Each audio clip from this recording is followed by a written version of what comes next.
Hello and welcome to J&A Studios right here in Singapore. We are in the historic Heritage Shophouse here in River Valley with our host, Jan Marston here. Today's NFT theme webinar is part of our Singapore Art Week 2022, where we celebrate the art of Singapore in this decade.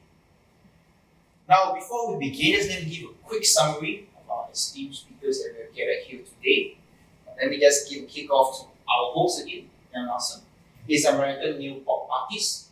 He has started and built 4 galleries in New York, and since 2019, he has called Singapore his home, right here in this beautiful shophouse. Thank you, Alex, and welcome everybody. It's a pleasure to host you all, and I'm excited to be joined by such experts in this field, so I'm really looking forward to the discussion. Thank you. Thank you. Next, we have Hafiz, aka the next most famous artist. He is a digital art director by day and NFT artist by night. He's really curious-minded, so he's done all his NFT art by himself, the making process, and even manages his own community. So that is really a lot. He has been featured on multiple news sites. Right now, his art is being featured in North America Bitcoin Festival. And the prints that you see on the wall behind you, this is part of his Visitors of Singapore collection, which I can say I'm proud to own 2 of them. Next, let me introduce our well-versed NFT collectors. We have G and Cholo. So Cholo is a proud owner of the Mutant 8 Yacht Club, one of the offsprings from the very famous 8 Yacht Club. As one of his many NFTs in his collection. He's also the CEO and co-founder of Pay Forward Down, where he helps Southeast Asia gamers sort of learn how to benefit from the NFT scene. Next, we have G, the head of digital assets investment team for Tava Group, which is a Singapore family office. He oversees the firm's crypto startup operation and also the NFT collection. Before this, he led a successful ICO at 2018.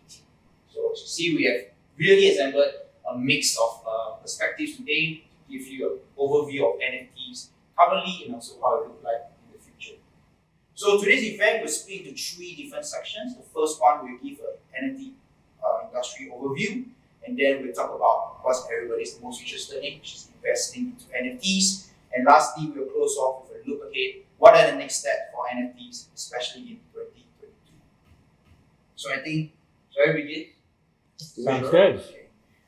So let me just kick off the question. In 2021, NFT itself has risen to a $40 billion industry, and it's also Word of the Year.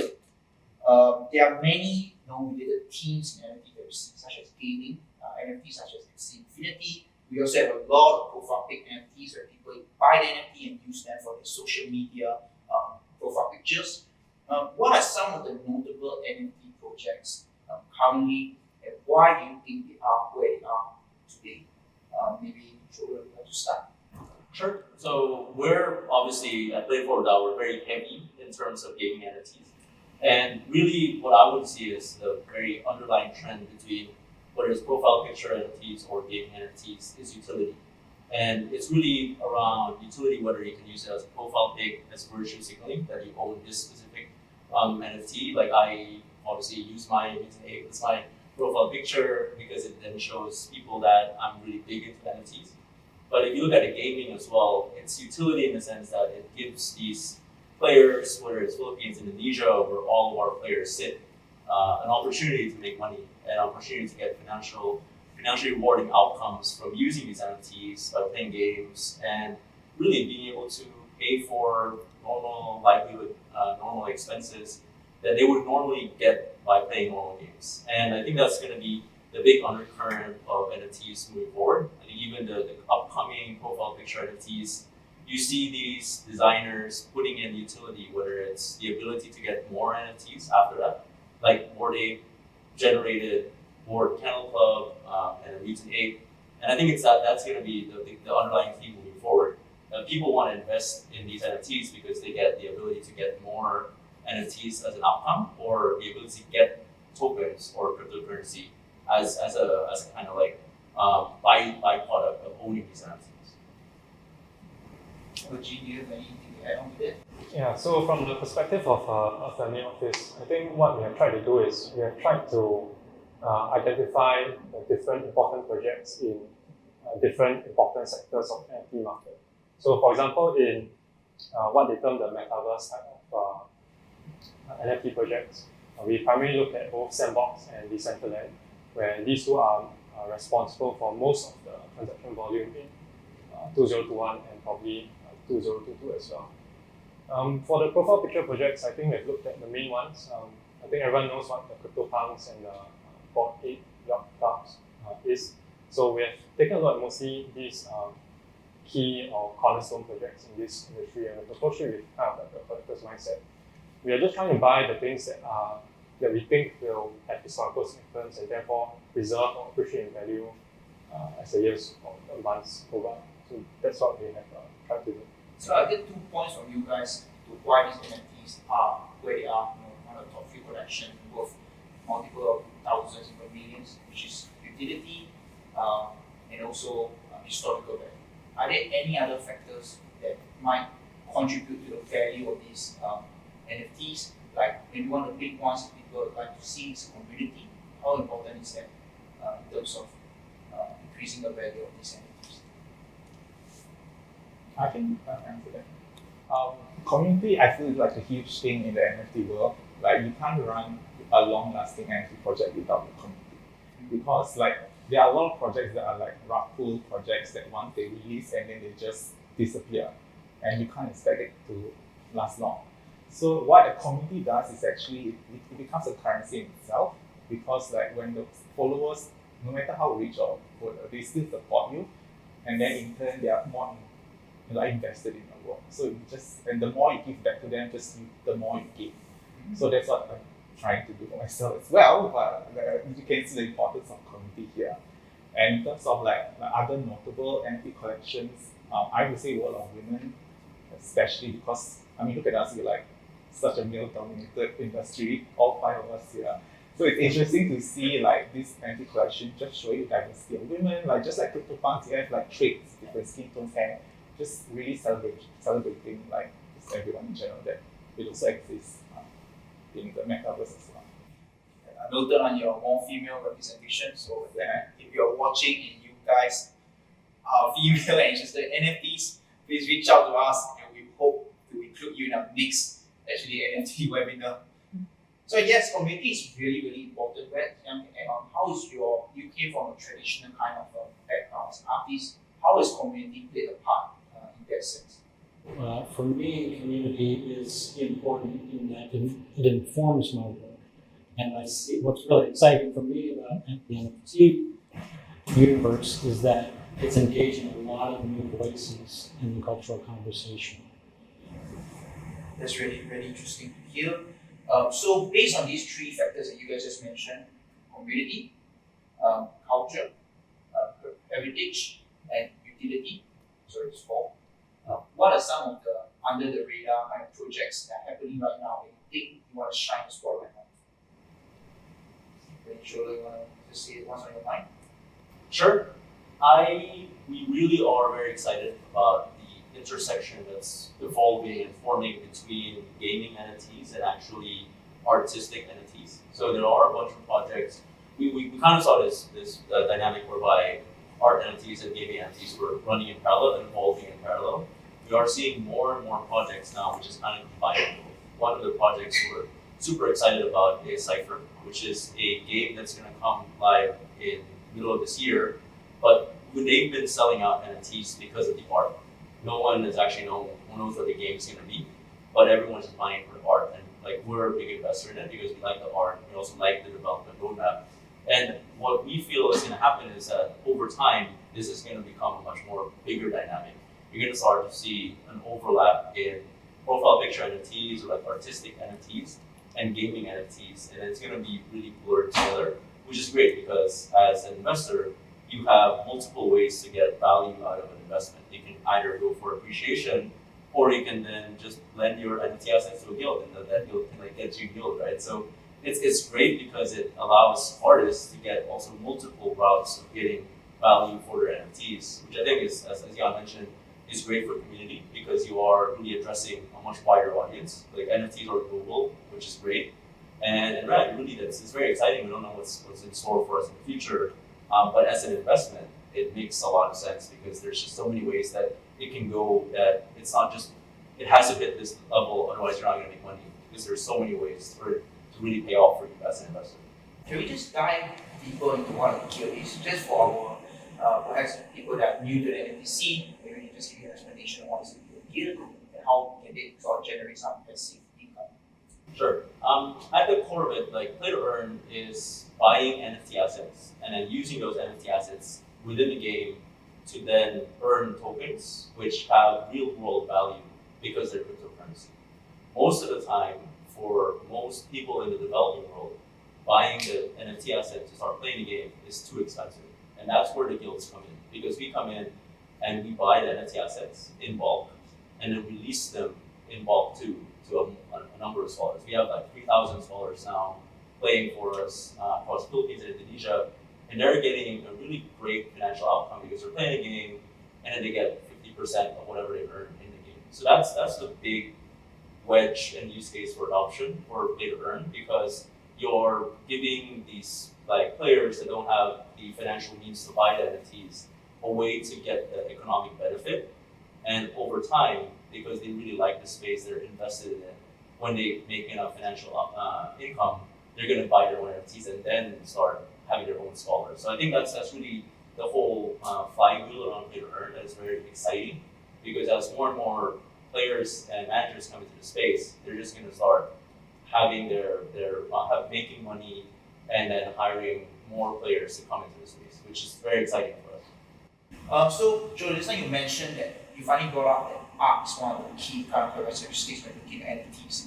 So maybe Hafiz, you can share with us how much impact does the art, how does NFT look like, plays a part in maybe the overall evaluation. I think just the word you just said, impact, is quite an important word itself. Your art really needs to have an impact in the first place. That's like on the first level. After that, they get into the nitty-gritty details of what it means and what's the utility, how it can benefit me. But sometimes we know how some collections are not visually attractive, but they tend to have a good strategy and it works. So sometimes it's important, sometimes it's not. As an artist, of course, I'm going to make sure it looks amazing. Of course, I'm going to make sure the concept is seminal, because every artist, I think, even in traditional or metaverse, everyone wants to create the next big thing, to be the first in something. I don't going to say that, but no, we can say it. I really don't. But I mean, like, to be the first in creating a particular collection, you just gain much more traction after that. And that's unfortunate. That's where all the repetition or all the derivative collections come about, because you created something like nature.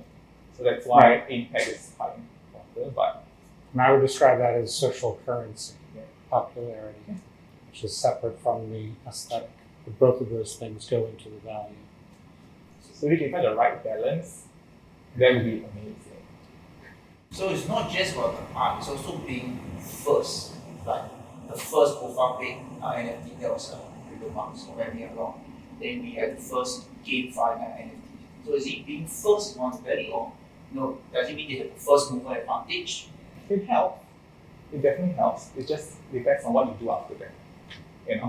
If you don't do anything with that traction, and then you don't set up community, you don't set up whatever benefits or whatnot, it's just gonna go to waste. So you're saying, do something first, then if it catches, then build the rest. I tend not to plan. I tend to, as an artist, go with the flow. I'm like that. So to me, it's just about having fun as a creator. When you think of it too much, it influences your artistic practice, and then it becomes a job. But as an artist, I like to do it for the fun of it, for like the joy of becoming an artist. It's a privilege, right? So it doesn't feel great to be pressured to think of, oh my gosh, I need to make sure this next collection is like a multi-million-dollar collection. Strategy. Strategic. That's gonna be torture. Is it something you experience also? Is there a bit of stress to always create something next big thing? Yeah, sure, a bit of both. The business context of your work is hard to separate from the creative process. The creative process is very kind of randomly associative and free. And the business strategic context is very structured and sequential. sequentially minded. So it's when you're running a gallery and being an artist, you need to go between those two worlds of the randomly associative and the tonal of being an artist and the organizational and strategic of running a business. That must be difficult to balance. It's a challenge. They're two different worlds. The studio is a lot messier than the gallery. Okay, I think based on these 6 sectors that we sort of pointed out, let's move on to the next section, which is investing into NFTs.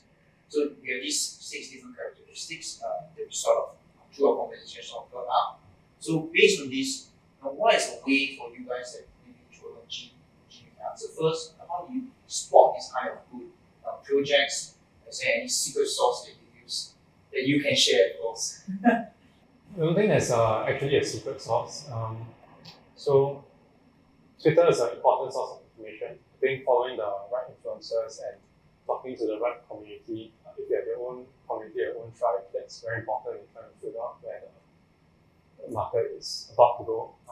I think not just NFT, but crypto in general, crypto churns narratives very quickly. So PFP is thing, DAOs are thing, but the market always is looking for like as we are using today, the next big thing, right? The next most famous artist. So the market is always looking for the next thing, and being first definitely has some value, but I think the value is in having the information, trying to figure out where that market is going. So some information sources that we specifically follow. Besides Twitter, I think we use Nansen quite a bit as well. So Nansen is this data service that lets you look at who's interacting in what smart contracts, and they apply their own different labels on type of collector that you are. So if they see that you have a lot of highly priced NFTs, they might assign you a label that says that you are an epic NFT collector. And when a certain number of these highly valued NFT collectors interact with a particular smart contract that is for an NFT, then they will give out an alert that says, today, 100 epic NFT collectors have interacted with Hafiz's project. So Nansen is a pretty useful tool that collector might consider to try to figure out where the market is headed. So it gives you a signal when there's a big shift, big investment, a big interest in that, and you guys need to consider make your own kind of evaluation if you want to go. Yeah. How about you, Joel? How do you make a decision? I think what Gene said is absolutely right. And what we look for, I would say in NFT investing, you can make money based on, I would say, one big factor, which is conviction. And as Gene mentioned, you can find these signals and then you can invest with conviction because you know that this NFT either has really strong backing or, like what Hafiz mentioned, has very strong community. And I would say community is one big aspect that really will, if they stick with a project through downturns, then you know that that project is future. Like if you look at, say, just the biggest example, which is Bored Ape Yacht Club, through the downturns, they've actually just been going up in terms of price because the community is very strong. Helped, of course, because a lot of celebrities invested in Bored Ape Yacht Club, which does help the community a lot. But all of those factors just go into conviction. So from our perspective, while we do early stage NFT investments, we don't shy away as a DAO in terms of if we see a project that is kind of mid-growth but has a really strong community and we have high conviction and it's going to keep going, then we're happy to invest because it doesn't matter what entry price is as long as you make a return. And that's what we really look for. As you mentioned, you look for the signals around whales coming in, you look for the signals around really strong upward momentum, and it doesn't matter what the entry price is as long as your outcome or the end price is really strong, then that is a profitable investment no matter how you look at it. So that's how we kind of really look at NFT investments for our DAO and me personally as well. That's very interesting. Perhaps, is there any particular maybe Twitter people that you follow, that you trust, and you guys listen to the tips? Maybe just share some of our things. Is there anyone off the top of your head? No, I've generally created this that I think I can drop and maybe you can share after the thing. But there's no one. Yeah. Okay. There's a few that you guys just hear from and then just check it out. and see how those goes. And sometimes you have to sorry. And sometimes you have Twitter spaces, right? So you can just tap into and then you get attracted by a particular speaker and then you follow that. So it just creeps, So Twitter spaces is where it's at. The best alpha is find the NFT that a celebrity is gonna buy before they buy it. That's the best alpha, I would say. How do you know whether they're gonna buy it? Well, we've actually seen like one key example is like Journey, JR at Point. There's now, as you mentioned, these epic NFT collectors have recognized the power they have, and they've actually started minting their own NFTs, so that you get an NFT, then you get a pass around everything that they curate, which is actually quite interesting if you really follow the community. If you find these strong influencers, they're starting to monetize their brand, and then if you follow them, you get like exclusive access to some of the drops that and the projects they follow. And that I think is, if you find the right influencer to follow and you make that access NFT, you can follow their trajectory really well. Okay. Now that you guys have maybe bought a particular project, how will these NFTs sort of hold their value or appreciate in value? How do you see that going forward? I think it's related to the factors that cause you to buy in the first place, right? So probably one of the biggest factors that drive price is what also drives narratives, which is, I think broadly speaking, is partnership. So for example, when Sandbox partnered, I think was it Adidas, and then the prices went up after that, or you might have a macro event when Mark Zuckerberg is talking about changing his company name from Facebook to Meta, and all the companies that are related, all the tokens or NFTs that are related to metaverses are just generally on the move, right? Because it's all for this particular theme or macro event that's happening. So partnerships or macronyms that are, in this for this particular sector of NFTs, I think that's what helps drive price. That's probably one of the largest drivers of price. Okay. So let's say we take a step back from a traditional point of view, raising so much funds for art over the past couple of decades. Is it something similar that you see that is from the traditional side, is moving more to NFT, the way people raise funds, the way people value art? How is that? Do you see any common themes? It's much more fractionalized, I suppose, in the NFT world, for lack of a better term. It's you can be building your equity in more granular ways, smaller projects, smaller sales, broader distribution. So it's more granular, I would say, than traditional fine art trade. Selling more for smaller at smaller price points, but you're also getting more engagement. So so you're saying that the difference is in NFTs you create large quantities, while you sell them at a much cheaper price point. Maybe in the traditional sense, you maybe make one or two art pieces, and then each self cost is where you get the bulk of your right. And with NFTs and digital work, you're outputting a lot more volume. So you're selling at a lower price, getting more engagement. Is that true in your experience? Yes. That's essentially. So just now you mentioned that a lot of the current brands, Nike, Adidas, a lot of luxury goods are moving into creating NFTs. How do you see that playing out? Because some of them, like Adidas, I think they recently partnered with Body Club, but we don't see any utility there. But the prices still fetch the ton. What do you see is the movement of these traditional companies moving into this space? How do you see that going?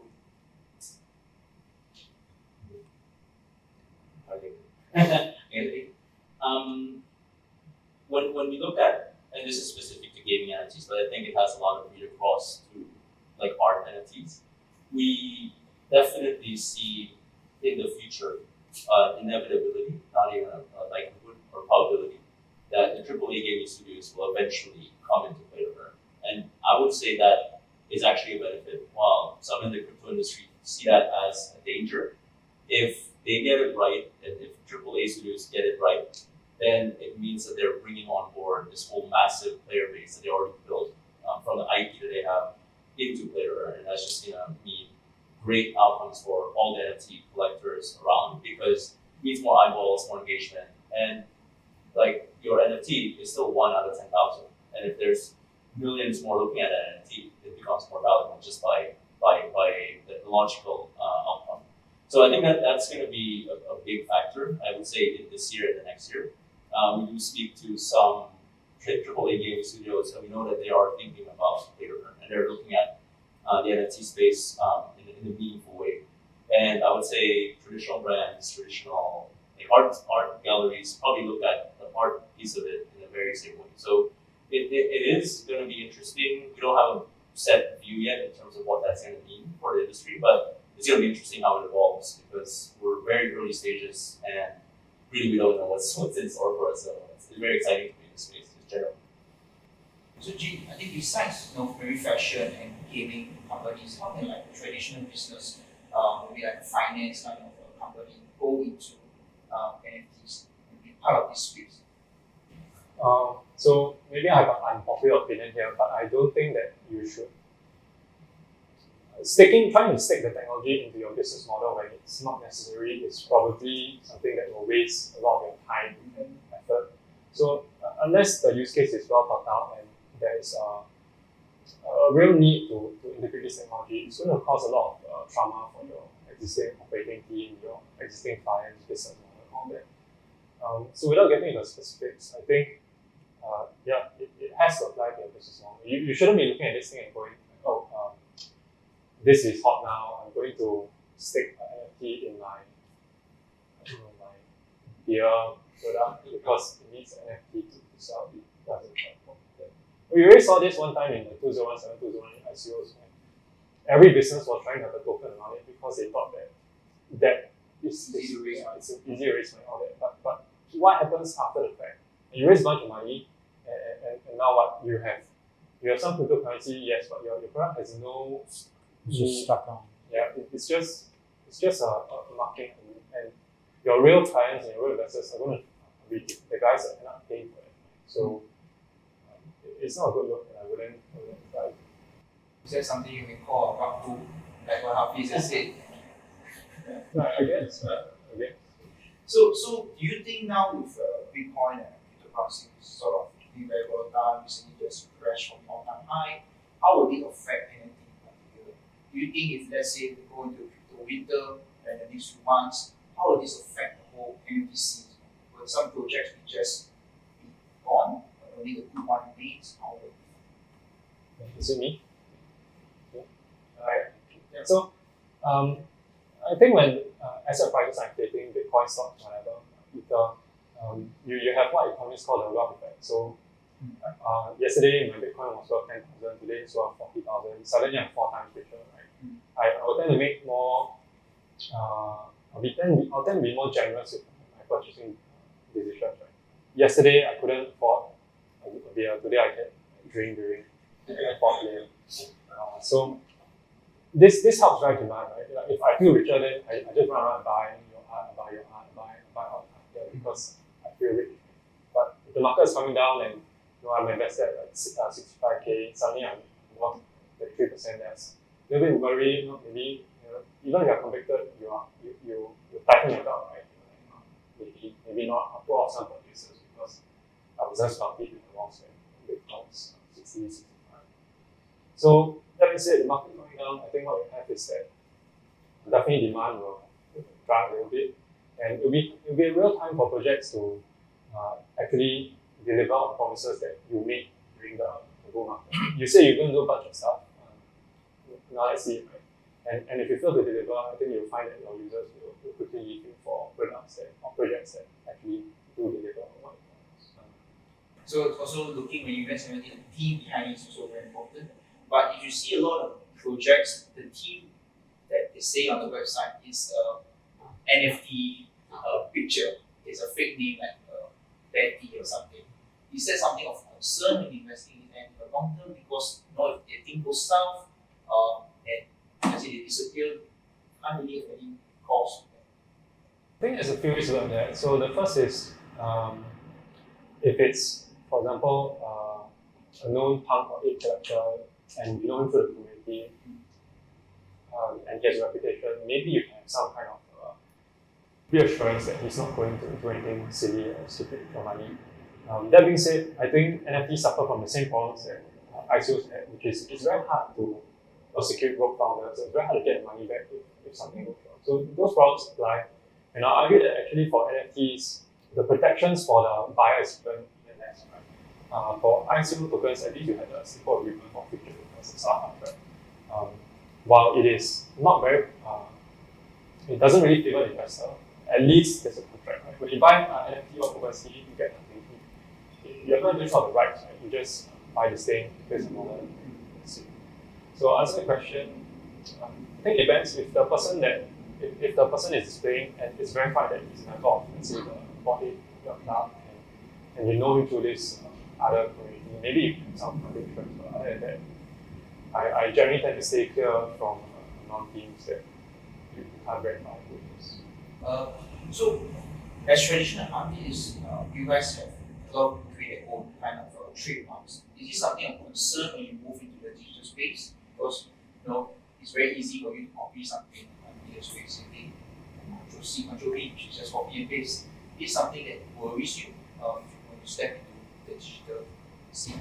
It doesn't worry me because that's called appropriation, which artists have been doing for a long time, since Picabia and Andy Warhol using Campbell soup cans. We're talking about something that's extant in your culture. So for me, derivations and appropriations are part of the conversation. So I'm very happy to be crossing over with other entities and organizations and exchanging these kinds of aesthetic signs and logos and that kind of thing. We see that in a lot of collaboration going on with artists, Times, Uniqlo or Nike. There's a lot of that kind of crossover going on. I think it's just another form of engagement, which is pretty great. You've done some crossovers on OpenSea, I've seen, right? Yeah, well, my whole body of work is appropriated. Appropriated on art history works, but yeah, what's the question? Crossing over, not worried about appropriation of your work or losing your trademarks or unique marks. I think when you're doing your work, you're already attaching your voice into it already. So that, like, the audience already who follows you will essentially know what the concept is, what your brand is all about. So that's why it doesn't really concern me. To me, I just keep chugging along. I agree. It's part of the conversation. Yeah. It's a cultural exchange. So appropriation and crossover is part of that. I think that's something I think will continue in NFTC. I think some of the other details will work out myself as the industry sort of grows. Let's move on to the last section, which is looking ahead. So now over the last year, you guys mentioned a couple of very interesting projects that's happening. You guys talk about the whole scene in general. How will it look like moving forward in 2022, in the future? Like what you said, cryptocurrency, crypto in general, the industry is very fast. The teams move very fast. But NFTs continue to be one of the main themes. Will it be taken over? What do you think of that? Yeah, I think NFTs continue to be a very large theme. Recently, there was a survey, I think, by Poppy, and they found that actually the most crypto-related word that everybody knows is not Dogecoin, it's not Bitcoin, it's not any of the real cryptocurrencies. It's actually the basket of NFTs. So, and for me, the reason why this is the case is because NFTs are more approachable. Right? If I talk to you about Bitcoin or some cryptocurrency, sometimes it's just a little bit off-putting. Right? It's too involved. You may not want to spend time to go and try to understand what this is. But everyone can understand art, right? Even if you can't appreciate it, you can look at a picture and at least tell, oh, I like this picture, I don't like this picture. So just on that, I think NFTs continue to be a very large starting point, probably one of the larger trends for 2022. But I'll share a little bit of what I think might be interesting for NFTs specifically in 2022. So 2021 was like a coming of age, right? Burst on the scene, everyone's like, wow. But for 2022, something that I'm very interested in is a way for display of NFT. So for example, right now, if I buy a profile picture NFT, I can change my WhatsApp picture, I can change my Twitter picture, but that's about it, right? As Kolo just now mentioned, I think for this profile picture NFTs, a lot of it is about virtual signaling. Like, oh, I found this community, look at how who am I, I'm cool, I'm forward thinking, and you really might be, right? But you buy this because you want to signal that you are this person. And right now, I can only change my Twitter picture or my WhatsApp picture. I could send it to you, but it's kind of a big move, right? Like, it's like me sending a picture of my Ferrari or whatever, you didn't do that. So something that I'm very interested in for 2022 is a way to display NFTs that you can verify that you own. Right? So right now I can steal your profile picture. I can copy and paste, as you said, your CryptoPunk or your Bored Ape or whatever, and you can't do anything. Right? It's just a picture. I could copy and paste it, right? But is there hardware that can verify that you could only display a certain NFT if you can sign to a MetaMask, sign a transaction that says that, okay, yes, you do own this NFT, and therefore it can be displayed on, let's say, a screen, a watch, or something. Right? So that's something that I'm personally very interested in. So verification is something important. Encryption? No, it's not really encryption. It's a way to verifiably display something that you own. Right? So right now in the studio, I know that you are the owner because you have keys to the house, right? And all this art probably belongs Only to I you. could do this. Only you could do this, exactly. That's exactly a thing. But right now, if I wanted to change my display picture, I could steal your ape or the punk or any of the art here that I could take a picture of. Right? And you can't say that you own it. I mean, you could, but nothing's stopping me from doing it. So verification and a way to verifiably prove that you own something. I think this is going to be interesting for 2022. We're kind of seeing that already. So as a DAO, as a guild, we actually speak to a lot of projects. We just spoke to one this morning, where exactly what James says, it's a way to flex your NFTs. And the only way that you can display it is you actually own it. You connect with a wallet, and then that gallery or that locale shows all your NFTs. And it's a way for guilds like us, which own a lot of NFTs that are not for games that are not live yet, but we actually own them to flex them. And it becomes sort of also a social gathering space. So I think that's going to be a really key piece, become the real metaverse, right? If you have, as a guild, you have a space in whatever metaverse, Sandbox, Decentraland, and you can showcase all your NFTs there. And then all your guild members can go in, see, even non-guild members can go in and see, they can hang out, they can just talk there. It becomes sort of like this kind of space where people kind of gather and share kind of conversations. And in the same time, they get to see what you own, and then you get to flex in that same way. It's not as like direct as say as G mentioned, like send them your recent ape or Bored Ape, because that's a bit like that's a bit blunt. But then here it's like, hey, this is my space. You can come over. All the guild members, all the players can come over and really be proud that they're part of that guild, right? And I think that's going to be a really important space for most guilds and most metaverse players in the future, where you have like a guild house, everyone can come in, you get to know about your project, and maybe they get interested and they want to become a scholar, become a contributor. And that's, I think, the really exciting part of it that we don't really understand yet the outcomes from that, which is very, very positive. So it's similar to how you dress a certain way, so like a physical representation of yourself. But right now, we want to move to the digital realm. People want to sort of represent themselves in the digital world, the metaverse, the way they dress, whether they pink hair, yellow eyebrows, for example. Like they can do whatever, but just want it to be able to verify. So that such like maybe an Instagram blue tick, for example, signifies that this is the real account. Or like OpenSea, when you list your collections, you want to make sure that you're buying from the original collection, not some knockoff or scam. There's something that we're trying to share with all this. I think creatively, like what for the future, it's the dynamic NFTs, right?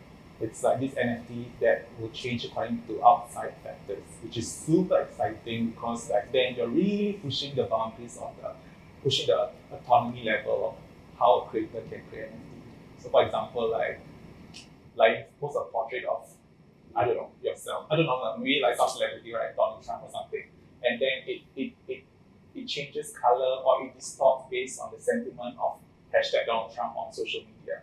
So every time you refresh or every single day, something changes in NFT, which is super exciting because we are then contributing to the digital landscape on how art can be portrayed. It's not just a static, but it's something that constantly changes in the time. That's something I'm trying to dive into. What are some, maybe just add on to that, what are some of the difficulties artists you guys face on the NFT, like creating NFT? Is there any difficulties you face in which someone provided a solution for to you guys? For me, it's just learning the tech. I need to go in with an open mind, and I don't know if you've experienced this. You're just learning something new every day. So you're learning the tools and using the tools at the same time. So that's the challenge. It's difficult initially that in March because there was no YouTube tutorials, there was no community to ask, there was nothing. So now there's like, if you join NFT Asia or SG NFT creators on Telegram or something, you can really find a community to help you, like, answer any of your doubts. Mm-hmm. For you, usually we see like launching maybe an NFT project, you need an artist, you need a developer, you need someone to manage your community, someone may find a website. But you seem to be doing everything by yourself. Is that difficult? It's exhausting, but when you just love what you do, it becomes quite fun because especially when you're engaging the community, it's the human element that matters, right? And I'm interested in what other people think of my work, the people's experiences on my work is so subjective. It starts from me, but then my work lives on based on people's experiences, memories, and all that. So I tend to enjoy incorporating my photos into my work. When I did my classical portraits, so I involve my followers. I did yours, right? I did your portrait, right? So, so it's super fun to just make sure that they feel like they are part of my art somehow or another. Yes, I think that's important to always maintain ties to the community because you are who they came for in this. When they join in and they interact, came who you stand for. So I think that's important. Okay, so moving on into maybe some of the trends. Right now we're talking about profile pictures that's very popular. Right now maybe some of people are breaking down. So what are some of the future trends that we see NFTs on move towards?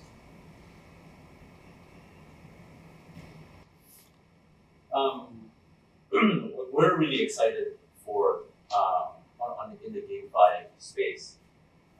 Is really just how, I guess, interoperability of NFTs, right? So right now, like if I have Axie Infinity assets, they just live within that universe. If I have Deep Arena assets, they live within that universe. What would be super interesting is once you start really enabling crossovers and what use cases emerge from that, right? So that's really the big use case and a big positive factor for us for investing in these NFTs, right? So people say like, oh, crypto market's going down, your NFT assets are going to be worthless. I'm like, no, hold on, because NFT assets are composable. Like they don't live just in this chain. Unlike, yeah, right. Unlike in World of Warcraft, your items just live within World of Warcraft. These NFTs, you can bring them across once the bridges are established. Another thing is what people underestimate around the value of these NFTs long term. They say that, oh, it's just another way to play a game, but it's not, because you can see a future where you may have your Axies follow you in the sandbox and there are your pets there, and then that just enables a whole host of use cases that no one really understands what it will unlock. And I think that's really what's important for us when we look at investments in NFTs, that in gaming NFTs, that we want to make sure that, like, as mentioned before, like HYG, the team is committed to making it long term, because the team will unlock all of these carryover possibilities for these NFTs. Like we don't want to go into rug pull NFTs where they're going to be worthless. We want to be in with teams that want to build something long term and understand this vision for the metaverse that is in front of us. Anything to add on that? Yeah, maybe I'll do the inverse, where I give a team I think won't do so well. Okay. So I actually think that a lot of games right now will do very poorly. This is because that firstly, developing a game is not a trivial issue. Right? If you just look at one of the biggest launches of I think 2020, maybe 2021, Cyberpunk, right? This game was in the making for years, and it still flopped on release. And this is a studio that is like the biggest stock on the Warsaw Stock Exchange, right? And a lot of these guys are coming to the market and trying and raising ridiculous amounts of money, promising triple A standard card games, and it's not that simple. So firstly, it doesn't just cost like $10 million to make a game like Cyberpunk or Dota or something like that. The effort is enormous, and time taken is it's not so short. It's not like 6 months you can drop out like not even a triple A title, just like even like a B plus title. It's not that easy. So I think in 2022, what you find is that a lot of these games they'll sneak away into the darkness because they realize that shit, we shouldn't have this to make this. Let's maybe do something else or try to wait long enough so that people forget that we raise money for the game. Yeah, so I actually think that a lot of non-AAA studios, non-players for game development do very, very poorly in 2022. So it's very important to understand what's the effort needed to roll this game on the ground. It's not like a flat people, because flat people say you can just pop out in 1 or 2 weeks. Yeah, I think as a giver myself, I understand how much effort goes into perfecting the game. And I think you're right in the sense that these may flop because the amount of good developers that you need to generate a AAA game is really enormous effort. I think let's go to the last question. Maybe for an audience watching now, what is something that you say to an NFT skeptic or somebody who just want to get into the NFT space? Maybe we go from Hafiz and go one round. I think the main thing is like do your research, you know. That's the main thing you have to do. Don't listen to any other voices. What is your goal in starting NFTs? Like you said, no one can start NFT just because they just want to. There's like a purpose for them, right? So going to the mindset of like and researching what are the platforms that's suitable for you. Check different as a collector, check different Discord groups and check what your vibe is like. If they just talk about price war, it's not going to last, right? It's about the human element and all that. So yeah, just do your research, and I guess as a creator, don't follow trends. Don't follow trends too much, but your voice is just as important as any other else's voice. Create your own path, because your voice will actually just make the metaverse landscape even more dynamic and just much more richer. So be yourself and create your own trend. I think in keeping with that kind of theme, I would say that within the NFT space, there's something for everyone. And what I would encourage people to do is, even myself, I was skeptic until I found GameFi, and that is when really everything clicked for me. So keep an open mind. I think just explore the space, try to see what's interesting for you, and like deep dive into it. Like my wife, again, was a skeptic. Even when I went to GameFi, she was like, what are you doing? But then when she found generative art, that's when it all clicked for her, and now she's very much into NFT. So there's something for everyone, and I would say just keep an open mind, explore, poke around. You might find something you really like, and that's going to be your first purchase, which will come like 20 purchases later. Once you buy one, you can't stop. Yeah, exactly. Yeah, I agree. Generative art is very exciting. I would say trust what you know and trust what you like. If you're a skeptic, and start small and stay with it and see how it performs for you. Like start modestly. Don't dive in with a huge investment all at once.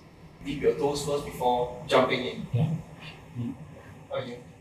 So I think if you're approaching this from an investment point of view, it's important to have a framework on it.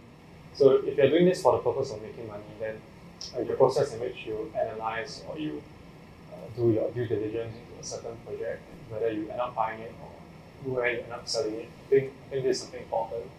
And the importance is often understated. A lot of people just, this thing is running on Twitter right now, maybe I'll just click buy and I hope to make 10 times money. Unfortunately, it doesn't quite work like that.